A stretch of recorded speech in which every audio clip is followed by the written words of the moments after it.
may boxing na magaganap. Ang iyakin na si Madriaga versus kay Baste Duterte. Kay Madriaga, paalala, wag nyo gayahin si Torre ha, na kung saan ay magbibigay ng schedule kung kailan si Baste Duterte ay papunta sa ibang bansa. Ganun yung ginawa ni Torre nakaraan, di ba? Eh alam naman nila na hindi makakarating si Baste Duterte noon.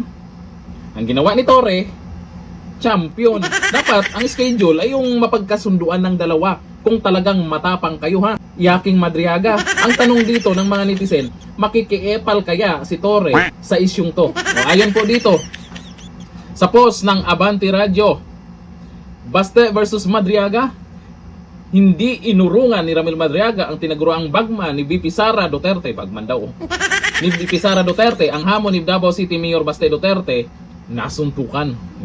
Tapang-tapangan, iyakin naman tong si Madriaga. Nakapagpalabas ng sulat ha. Sulat kamay yata ni Madriaga yun ha. Para sabihin, matapang siya ha. Doon nga lang sa sulat na binabasa mo dyan sa kamera, nag-iiyak-iyak ka. Dito pa kaya pag nakaharap mo si Baste, malamang baka magligid-ligid ba? Oo. Yung tapang-tapangan tong mga to, akala nila ay uubra sila sa mga Duterte. Napansin nyo naman nung nakaraan kay Torre. Di ba? Sila yung nagbigay lang ng schedule kung kailan. Doon po natin nakikita na talagang hindi nila kayang humarap kay Baste Duterte pagdating sa ganyan palakasan. Dinadaan na lang nila sa gulangan para kunwari sila yung matapang. Pero kung magkaharap tong mga to, kahit magkasabay pa kayong dalawa, itong iyakang Madriaga at si Torre, hindi kayo uubra dyan kay Baste. Kita naman sa katawan, kita din naman sa galawan, kita din naman sa edad. Ano yung panlaban nyo? Kayabangan lang. Kaya itong si Madriaga, hinamon, maraming mga nababaklaan kasi sa ginawa niya dito sa kamera nakaraan, kasi paiyak-iyak siya, pinagtatawanan ng mga tao. Ngayon, pikon, sasabihin, sige, ituloy natin yan, ganito, pakpak, ganon.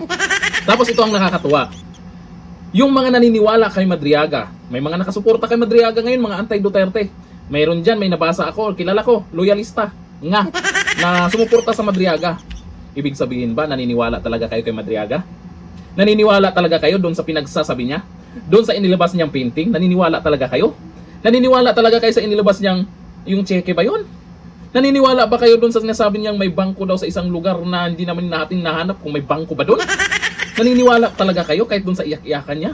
Nako, doon natin makikita na ang tatalino nyo sa mga naniniwala sa iyaking Madriaga. Alam mo Madriaga, ang mas maganda, manahimik ka na lang. Ikaw pa ba nahiya doon sa pinagagawa mo sa kamera? Kahit nga supporter lang siguro ng mga Duterte, ang haharap sa'yo, baka mag-iiyak ka pa rin. Kay Baste Duterte pa kaya?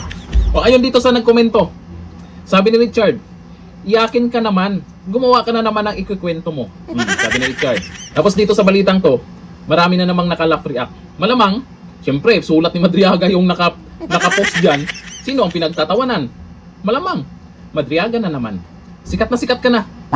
Pero ang pinagtataka ko, sumikat sila ay hindi naman nagpapatawa. Pero yung mga tao, tawang-tawa. Hanggang dito na natin, Q. Bye-bye.